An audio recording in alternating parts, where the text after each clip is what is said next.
Hi, I'm Senator Ben Cardin of Maryland. Thank you for having me today at Center for European Policy Analysis for this important forum on renewing the transatlantic alliance in a contested world. Under the leadership of Alina Polakova, the Center has elevated its profile and enhanced its influence as a top-tier policy-relevant think tank. I am glad you invited me to discuss the importance of democratic values in the fight against authoritarianism, because there is nothing more important in the fight against authoritarianism. Democratic values are the bedrock of long-term national security. These values are currently under threat from authoritarian corruption. Corruption poses an existential threat to democratic values. All corruption is a threat to democracy, but the strategic corruption exported by dictators is the greatest threat, since it is targeted and designed to corrode the institutions we hold dear.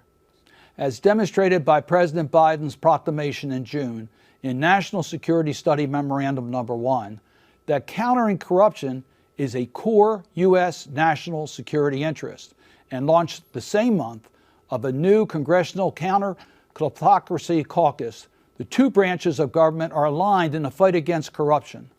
The issue is also profoundly bipartisan, a rarity in our polarized time.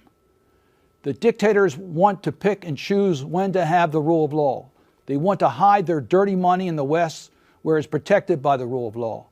At the same time, they bring abusive lawsuits in Western courts. But when it comes to markets they want to be able to manipulate, then they, through bribery or corruption, try to change the rules. The rule of law only works, though, if it's applied equally and everywhere. Otherwise, it's not the rule of law. I've introduced 4 bills in the Senate that I hope will move this agenda forward.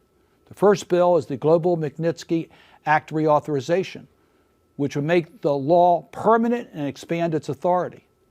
The second is the Combating Global Corruption Act, which would mandate that the State Department create a tiered ranking of countries based on their compliance with anti-corruption commitments and authorize Magnitsky sanctions against those leaders in the lowest tier.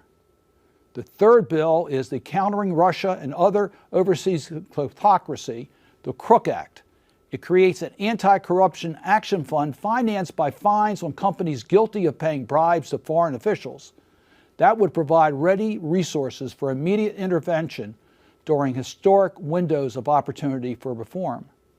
Fourth and finally, I've introduced the Revealing and Explaining Visa Exclusion for Accountability and Legitimacy Act, the REVEAL Act, which will allow the United States to move easily to reveal the names of individuals banned from our shores for human rights abuse and corruption, like those involved in the murder of Jamal Khashoggi and other acts of transnational repression.